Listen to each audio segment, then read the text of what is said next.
Challenger Roth, where to start? First of all, I think it's just an amazing event. Yeah, I was really amazed by just the culture and how, yeah, I guess Felix and his family have elevated the game in terms of just events in sport. And I highly recommend any participant or fan to go and do the race or watch it.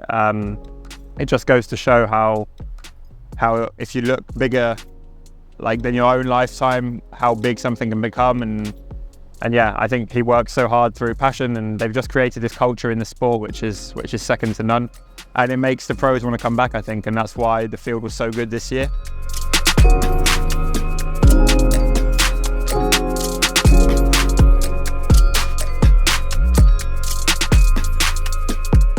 And then yeah, as to my own performance, I'm clearly very disappointed. It's the first time I've injured myself in a race. But if I'm honest with myself, I know I wouldn't have beaten Magnus even if I didn't get the injury. It was like my second biggest goal for the year after the World Champs in Nice. And it's really difficult when you've been working the whole winter really hard. And suddenly you get 10 weeks out from Nice and you rip your calf muscle. Yeah, so I'm trying to stay positive, but it was a tough day out there. I took the swim out really hard, so I probably swam the first 700 meters at the front, and then I kind of could feel that Daniel was behind me, so I let him take a turn, and then we kind of took turns with Ben Canute and Daniel. It was good, the dynamic was good. I didn't know if Magnus was in the group or not. I knew Patrick was, I saw him. But yeah, the main question was if Magnus would be there or not. But to be honest, even if Magnus wasn't in the first group, I don't think it would have changed that much, you know. And then yeah, I got so I came out of the water with the first guys. I think there was six or seven of us. And very quickly Magnus set the pace. I think he definitely wanted to break away on his own, and for about 20-30k, people were just yo-yoing off the back. I was trying to really keep the distance with Magnus. I didn't want to draft and use him. And I think looking back at all the videos and stuff, most of the time I'm further than 20 meters away, you know. So I can't say the same for all athletes. So although I think Magnus was stronger on the bike, and we did help each other, it was still a very fair and honest ride.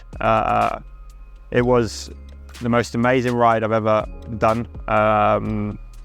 In terms of speed, like how fast we were going and how fast Magnus can go is pretty insane. And of course, people will think it's equipment, and that explains why we've gotten faster and faster and faster. But this was quite a big jump. Already last year, Frodeno and Magnus broke the record, and then this year we both go 4 minutes quicker again. So it was a big step forward, and it was very difficult. You know, people think I don't know, that I overpaced the bike, but my numbers were pretty close to Hawaii, and that was okay in Hawaii. You know, I got to the end. But yeah, my lead up had not been so good, and I was actually really confident in my running and not so much my cycling. And turns out my ride was quite good with Magnus, but the run was, yeah, I don't know how to say it. I think I couldn't exploit my running ability because I'd left so much out there on the bike, mainly because I just hadn't trained how I wanted to the previous 4 weeks. But it's difficult, you know. I have commitments. I have to show up at these races, and not just for my partners, for the fans, but also just for me. You know, I need to do my job at the end of the day, and racing is what I like to do. And so yeah, then we set off on the run with Magnus. I think we had a 12-minute lead or something, and I felt okay. Like, I could feel my calf was a little bit tight, but nothing major. And I was really ready to just run with Magnus the whole way, and hopefully break him on the final climb.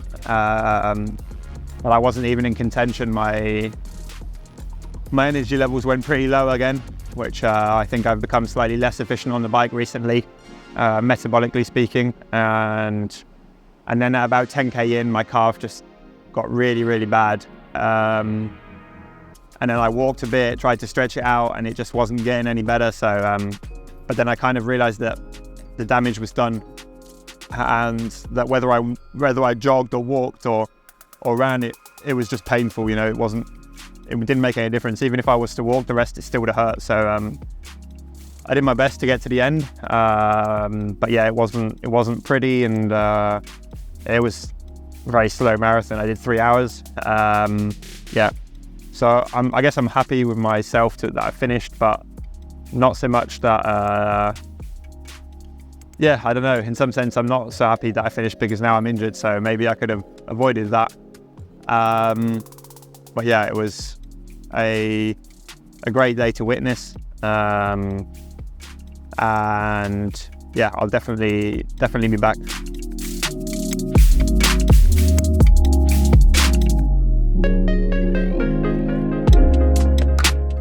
I think my health after Lanzarote with my liver infection and stuff just kind of like messed up the whole system, and we tried to get it back on track with my doctor quite quickly, and we did. You know, when you do have a liver infection, it can take a lot longer than that.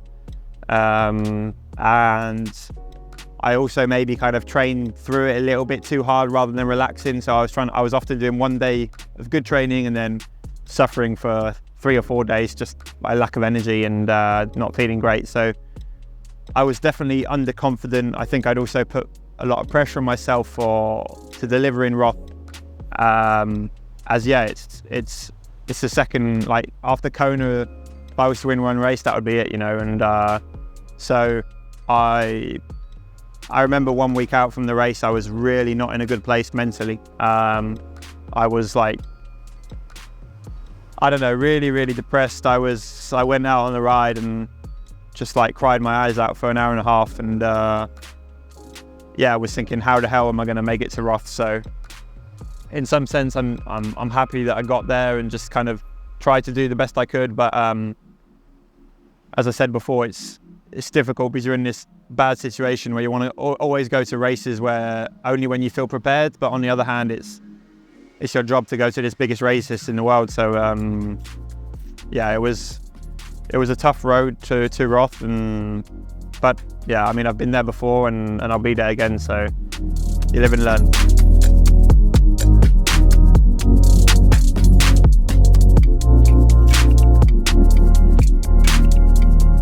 For sure, Magnus raised the bar. You know, he had that perfect race. Not saying he can't necessarily get faster, but there was nothing wrong, you know, with what he did. It was to ride like that and to run a 2:37 is insane. And he also had a great swim. So yeah, I mean, I think it was inevitable. I followed Magnus for a while, and you know, he's quite recent to the sport, and he's just he's kind of a freak of nature. You know, he's huge and got this big engine and just loves training, and he doesn't need much else, and that's what makes him so good. And yeah, seeing Daniela perform like that after having a bit of a wobbler in Kona last year I think it just shows what a true champion she is. She is the greatest the sport's ever seen, whether it's male or female, I believe. I mean, I think it's what shines through more with Daniela is her mental strength, and that's what's got her to where she is today.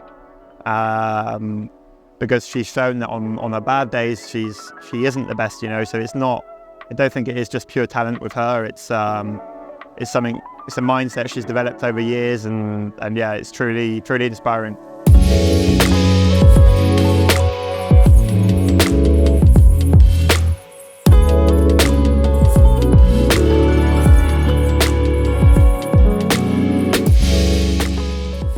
Before the race, of course, my goal was to win, but given the circumstances, I remember even saying to my girlfriend, like, the chances of me winning here are pretty slim just by the preparation that hadn't gone to plan. And I think I was in this bad state of being scared, you know. I was especially scared of the bike. I wasn't scared of other people, I just was scared of not being able to do my best numbers. But I'm also really happy to have done the race because I think I'm probably the only guy in that race who believes he can beat Magnus. I think speaking to everybody else after the race, they're just like, how is this guy beatable? But I genuinely believe that he is. We're all human and we all have our own difficulties and strengths. And yeah, I mean, I'm a better swimmer, and I can ride with the guy. I can ride faster than the guy. I mean, I've proved that in Kona. And then my running is, I just need to get onto the marathon being able to exploit my run capabilities, which I haven't managed to do yet, you know. Both my coach and my training partner even, and everybody believes that I can run close to 2:35, but I just haven't found the key to unlock that marathon yet. So yeah, I believe he's beatable, but I also believe that the next few years, especially in Kona and the big races, there'll always be big battles between me and Magnus. And of course, it's maybe pretentious to say that, given that he absolutely smashed me in Roth, but I believe I can beat him, yeah.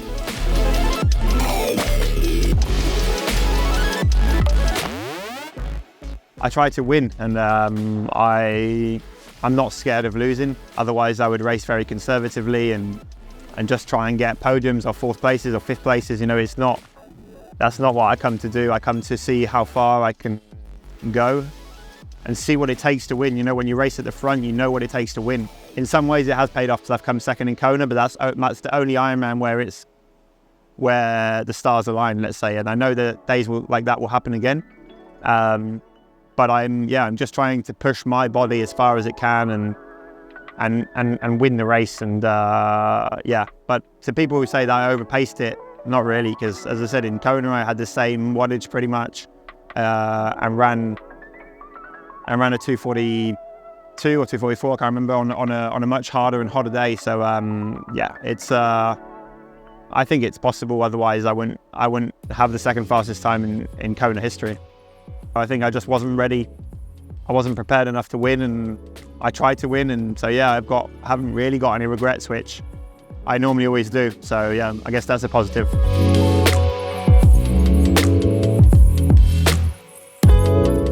In Lanzarote, I DNF'd because I simply couldn't. My body wouldn't allow me to go any further. I was in a really, really bad state, and here was very different.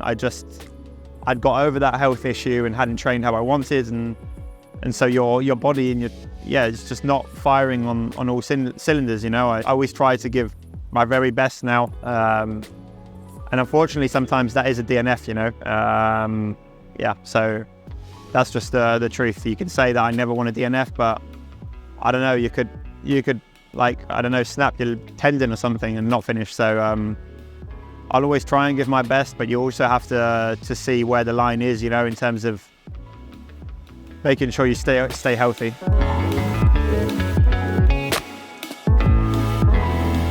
I guess, I don't know, I've learned that if you go to a big race like this, you have to be prepared. Otherwise, you may as well not go. Although I'm happy to have gone, you know, for the experience and to just know what Roth is all about. And then I'm also happy to know that even on minimal cycling, you know, I can ride with the best in the world. So yeah, in some sense I'm excited, but then of course it's really difficult to be excited when you can't really train because you've torn your muscle. So we'll see. It's always that good or bad thing, you know. Maybe I'm taking a step back to take one forward to get to Nice in a good place, but yeah, it's going to be pretty short notice, and especially these PTO races as well that I want to do well at. Well, it's they're going to be. It's more about just getting to the start line, you know, and I don't think there's any way I'm going to be able to contend for a podium in these PTO races because, well, I'm not a runner and I can't run, so it's pretty simple. If I don't run, I get bad, and I have to run a lot to get good. So that's going to be out of the equation. But yeah, hopefully for Nice we can try and find some form. So we're here just having a chilled day at the beach, filming this recap, and we thought we could give you some tips to not blow up in an Ironman like me. So this will be 5 tips to not be as shit as Sam Laidlow.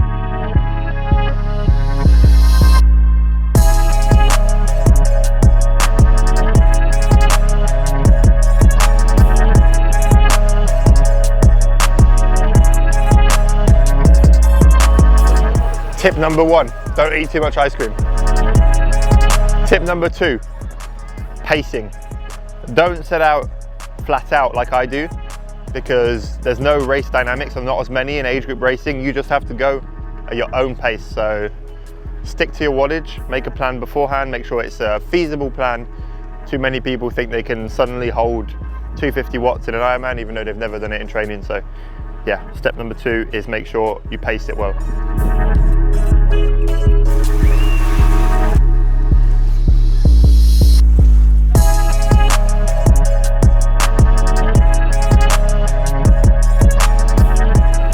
Tip number 3, on the swim, the goal isn't to go as fast as possible. It's a very long day, an Ironman, so try and be as efficient as possible, as relaxed as possible, because chances are if you try and swim hard and lose lots of energy, you'll probably only go like a minute or 2 faster than if you would if you go really relaxed, and some people even go faster if they do relax. So yeah, try and just lose as little energy as possible.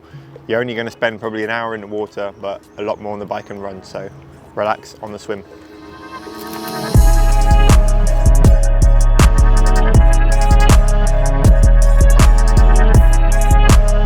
Tip number 4, too many people focus on aero when they should be focusing on comfort.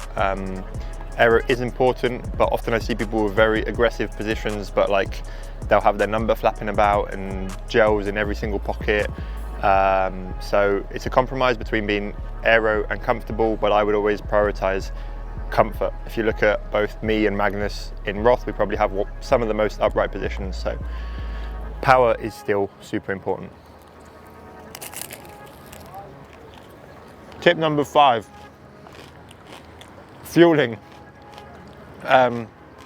Yeah, super important, because you can do all the training in the world, but if you don't fuel well or hydrate well during your race, you're probably not going to do well. So make sure you set out a clear strategy. Depends on the people, but I would aim for a minimum of maybe 70 to 80 grams of carbohydrate an hour. I take about 130 and on the bike that is, and maybe more like 80 on the run. So yeah, make sure you write a clear strategy. You can even print out a little paper and stick it on your frame, so then you know exactly when to eat and drink. And same for hydration strategy. Make sure you separate your hydration from your fueling. Lots of people will put their powder into the bottle, but make sure you count them as calories and not so much as liquid, because sometimes if there's too much carbohydrate in the bottle, your body doesn't necessarily think it's fluid. So I would recommend having your hydration with your electrolytes or just water, and then also the fuel in 2 different bottles, and having a clear plan. Tip number 6, always twerk at the finish line. Okay, so as you know guys, my last race didn't go to plan. So I found a cliff, and yeah, I'm just gonna jump off and see where life takes me, you know. So if I don't see you again, I love you, all my YouTuber fans, my girlfriend, my videograph, I love you, and yeah, see ya.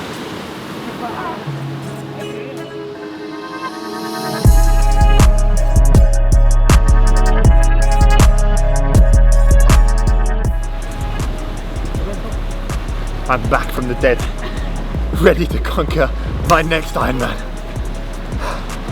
I'm still alive.